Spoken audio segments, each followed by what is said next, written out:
नमस्कार दोस्तों, मैं हूं सौरभ। आज हमारे समग्र स्टूडियो में आए हुए हैं अभिरूप विजय गुणाकर जी, जिन्होंने सिटी मंटेसरी लखनऊ से 92% मार्क्स से इंटर अपना क्वालिफाई किया हुआ है और इसके साथ उन्होंने एक बहुत बड़ी स्कॉलरशिप पाई है। उन्होंने बैचलर ऑफ कंप्यूटर साइंस में एरिज़ोना स्टेट यूनिवर्सिटी यूएस में इनका सिलेक्शन किया गया। इससे पहले इन्होंने लगभग 24 यूनिवर्सिटी में अपना फॉर्म डाला था, जहां पे इनका सिलेक्शन हुआ। जो चुनिंदा एरिज़ोना यूनिवर्सिटी थी, वहां पे इनका सिलेक्शन हुआ है और मैं इनको समग्र न्यूज़ चैनल की तरफ से इनका स्वागत करता हूं। आपका बहुत बहुत स्वागत है। तो क्या आपका आगे का विचार है? आपने 92% मार्क्स पाए हैं और इतनी अच्छी यूनिवर्सिटी पाए हैं, तो इसमें किस तरीके से आपने इतनी पढ़ाई करके क्या योगदान रहा आपका? सर, मेरा योगदान इस प्रकार से, मैं इस योगदान को पूर्ण तरीके से अपना नहीं कह सकता। मेरे बड़े पापा का, खासकर मेरे जो ताऊ जी हैं, और हमारे माता पिता का बहुत बड़ा इसमें योगदान है, क्योंकि मेरे घर वालों ने मेरा कांस्टेंट सहयोग किया इसमें। मेरे ताऊ जी ने मुझे बहुत गाइडेंस प्रोवाइड करी, उसके साथ मेरे माता जी और पिताजी ने बहुत सैक्रिफाइस किया इसमें। तो मैं इसको अपना योगदान तो नहीं बोल सकता किसी भी तरीके से। बहुत अच्छी बात है, बहुत अच्छी बात है। तो आगे का आपकी फ्यूचर प्लानिंग क्या है? आगे सर, मैं बैचलर्स ऑफ साइंस करना चाहता हूँ कंप्यूटर साइंस से, एरिज़ोना स्टेट यूनिवर्सिटी से, जिसमें मेरा एक पैशन भी है और इंटरेस्ट भी। तो इसमें मैं इंटीग्रेटेड BSMS प्रोग्राम लूँगा। अच्छा अच्छा अच्छा। तो ये आपकी पढ़ाई लगभग कितने दिन की है और आपने वहाँ पे जैसे आपको जो स्कॉलरशिप मिल रही है वो बहुत अच्छी सुना मिल रही है, और इसके साथ साथ आपका वहाँ पे सिलेक्शन किस तरीके से हुआ? जैसे यूएस की यूनिवर्सिटीज़ में हम लोग जब अप्लाई करते हैं तो खासकर एक कॉलेज बोर्ड एप्लीकेशन है, उसके थ्रू हम लोग अपने फॉर्म्स फिल करते हैं। तो उसमें वो काफ़ी सारी चीज़ें देखते हैं, जिसमें से एक हमारा GPA, मतलब प्रीवियस 9th ग्रेड से लेकर 12th ग्रेड तक हमारे जितने मार्क्स आए हैं प्रीवियस क्लासेस में, वो सब तो देखे ही जाते हैं। उसके अलावा वहाँ पे एक इंटरडिसिप्लिनरी अप्रोच रहती है, मतलब कि हमारा बाकी भी डिसिप्लिन्स में, जैसे अगर हम कंप्यूटर साइंस में पढ़ने जा रहे हैं तो उसके अलावा हमारा बाकी डिसिप्लिन्स में, जैसे आर्ट्स में या इकोनॉमिक्स या बिजनेस ले लें, तो उसमें मेरा कितना इंटरेस्ट है। तो उसके लिए और भी चीज़ों में पार्टिसिपेशन हम लोग का मतलब कंपलसरी वो रहता भी है। सारी चीज़ें इसमें ऐड होती हैं कि आप इस तरीके से मतलब आके सब चीज़ें जुड़ के आपको उस तरीके से में दिया जाता है। जी, उसके लिए हमने do you know your census quiz हुआ था, ministry of home affairs government of India ने करवाया था, तो उसमें मैंने पार्टिसिपेट किया था। उसमें अच्छी, भगवान की कृपा से अच्छी रैंक आई थी। Okay okay. तो आपने काफ़ी मेहनत की होगी। ये आपने एक रोबोट भी बनाया था शायद, उसका क्या कुछ था, मैंने आपका पढ़ा था।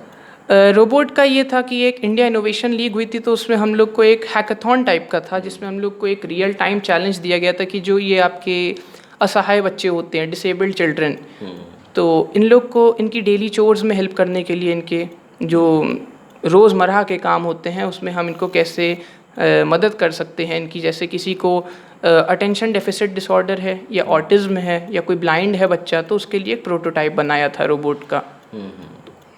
तो ये आपकी जो आपकी यूनिवर्सिटी में पढ़ाई होगी, उसके बाद इससे भी अपग्रेड कोई जगह है जहाँ पे आप जा सकते हैं?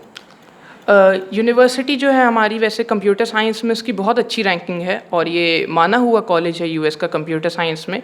बट इसके बाद तो मैं सोचता हूँ कि अभी तो पहले मैं अपने आने वाले 4 सालों पे बहुत कंसंट्रेट करूँगा BS के लिए, और भगवान ने चाहा तो इंटीग्रेटेड BSMS प्रोग्राम भी मेरा अच्छे GPA से हो जाना चाहिए वहाँ पे जाने के बाद। ठीक है।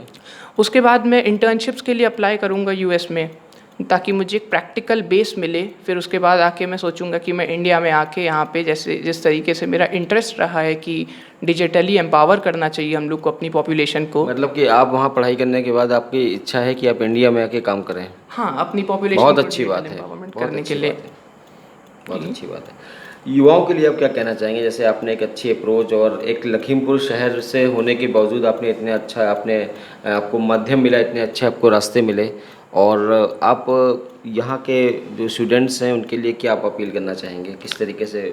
स्टूडेंट्स के लिए मैं यही कहना चाहूँगा कि जैसे हम लोग का फोकस होता है स्टूडेंट लाइफ में, खासकर जब हम 9th से लेकर 12th तक आते हैं, तो हम लोग फोकस से कभी कभी ऐसी चीज़ें हम लोग फेस करते हैं जो हमसे डाइवर्ट हो जाते हैं। जनरली हमारा एक एम बना तो होता है कि 9th से हम ये करेंगे आगे जाके, बट जाने के बाद हम लोग कहीं ना कहीं एक हम लोग का मोटिवेशन गिर जाता है, या मतलब हम लोग मतलब अपने पाथ से जो है वो डाइवर्ट हो जाते हैं। तो इसके लिए हम लोग को ये ध्यान रखना चाहिए कि हम लोग वो काम करें जिस चीज़ में हम लोग का पैशन है, जिस चीज़ में हमको मज़ा आता है। बिल्कुल सही बात है, बिल्कुल सही बात, मैं इस चीज़ को बिल्कुल मानता हूँ। और जो एक थ्री इडियट मूवी आई थी, शायद उस मूवी को अपने घर आपने देखा होगा, तो उसमें आमिर खान जो है वो यही मैसेज देता है कि हम लोग का जो इंटरेस्ट होता है, उस इंटरेस्ट की बजाय हम लोग अपने माता पिता की जो इच्छाएं होती हैं उनको पूरी करने में लग जाते हैं, मतलब उस चीज़ में कि हमारा इंटरेस्ट नहीं है तब भी हमको ये चीज़ बनना है, तो वहाँ पे काम करने में मन नहीं लगता है। बिल्कुल ठीक आप कह रहे हैं। और आप क्या कहना चाहेंगे युवाओं के लिए, देश के लिए? पहले तो जैसे मैंने बताया कि जैसे हम लोग का जिस चीज़ में इंटरेस्ट है उसी में काम करें। उसी पे मैं ये कहना चाहूँगा कि जैसे जिस चीज़ में हमारा इंटरेस्ट है, अगर हम वो काम करते हैं तो वो काम नहीं रह जाता है, वो हमारा एक सोर्स ऑफ मोटिवेशन बन जाता है। उस चीज़ से हमें मज़ा तो आता ही है, और उसमें हम लोग ये भी चीज़ देखें कि इससे हम समाज की किस तरीके से सेवा कर सकते हैं। जैसे मेरा कंप्यूटर साइंस के पीछे एक पैशन तो इस चीज़ का है कि मुझे टेक्नोलॉजी का बहुत शौक है कि नई जैसे चीज़ें आ रही हैं तो उससे हम लोग की दुनिया देखिए कैसे कितनी जल्दी बदलती जा रही है। ठीक बात है। अगर हम आज से 10 साल पहले की बात करें तो हम लोग ने नहीं सोचा था कि हम लोग एक स्मार्टफोन पे बैठे होंगे, हम लोग के सारे काम हो जाएंगे लगभग। ठीक बात है। और तो इससे मेरा ये मतलब है कि मुझे ये सब चीज़ें ट्राई करने में तो बहुत अच्छा लगता ही है। उससे हम लोग सोशली एम्पावर कैसे कर सकते हैं अपनी पॉपुलेशन को। हम लोग के वर्ल्ड की 100 मतलब हमारी इंडिया की जो है वो वर्ल्ड में 140 करोड़ की पॉपुलेशन है। ठीक बात है। अगर हमारी पॉपुलेशन जो है, लेकिन हम लोग की पॉपुलेशन में एक जो खासकर एक तरीके हमसे कह सकते हैं कि इंडिया के लिए वो बैकवर्ड हम लोग का जो कंट्री जिस चीज़ में रहता है, हमारा कंट्री जो है वो डिजिटली एम्पावर्ड नहीं है, और हमारे लोगों में एक वो आप कह सकते हैं कि वर्किंग स्किल्स नहीं है। जैसे इंडिया की जो वर्किंग स्किल्स हैं लोगों के लेबर क्लास में, वो सिर्फ 4.7% हैं कंपेयर टू, अगर हम कंपेयर करें साउथ कोरिया से या जर्मनी या जापान से, सबका 90% के ऊपर है। तो अगर हम डिजिटल प्लेटफॉर्म्स का यूज़ करें, जैसे हम लोग ने इस बार लॉकडाउन में भी देखा कि बहुत सारी चीज़ों का, समस्याओं का हल हम नेट से ढूंढ के, जो हमको नहीं आती थी वो भी हमने करी। ठीक बात है।